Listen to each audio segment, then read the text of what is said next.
Cut करके ऐसा ऐसा करेंगे। हाँ, ऐसा करके, ऐसा थोड़ा सा और ऐसा, और ये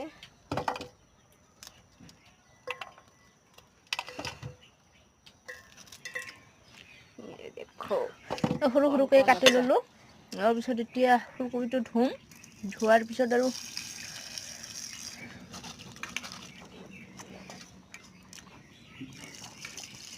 পানী দি দুবাৰ তিনিবাৰকৈ ধুই ল'ম। ধোৱাৰ পিছত এতিয়া দিম অলপ সিজাই ল'ম ফুলকবিটো।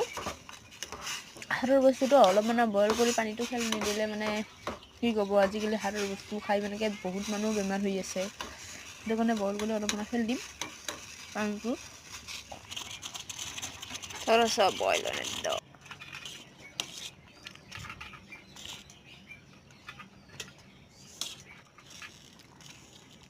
বইল কৰা হ'ল। এতিয়া মানে নমাই মানেকে আৰু পানী দি ধুই ল'ম।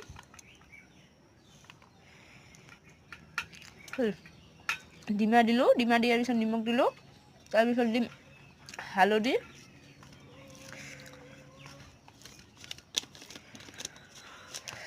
জিৰা গুড়া, এতিয়া দিম জ্বালা গুড়া, তাৰপিছত দি মানেকে মিক্সাৰ কৰিম। চৰি, বেচন দিম। বেচন দিয়াৰ পিছত কি ক'ব আৰু গাইছ, মই নতুন ইউটিউবাৰ, ফাৰ্ষ্ট কেতিয়াও ভিডিঅ' বনোৱা নাই, এইবাৰ ফাৰ্ষ্ট বনাই আছোঁ নতুনকৈ আৰু খুলছোঁ। আপোনালোকে বেয়া নাপাব দেই। লাইক কমেণ্ট শ্বেয়াৰ প্লিজ কৰি দিব। পিছত অলপ মানে পানী দি এনেকৈ মিক্সাৰ কৰিম।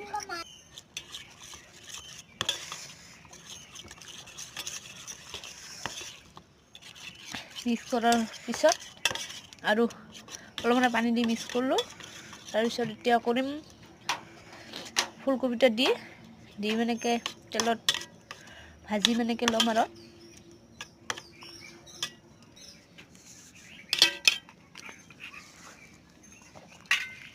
এতিয়া দিম তেলত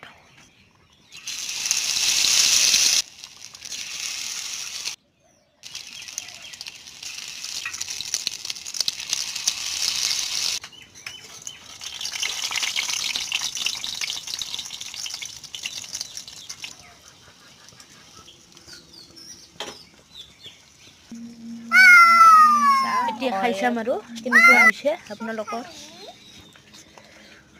চাহে দি খাম আৰু খাইছোঁ, খাই ইমান টেষ্টি লাগছে ন।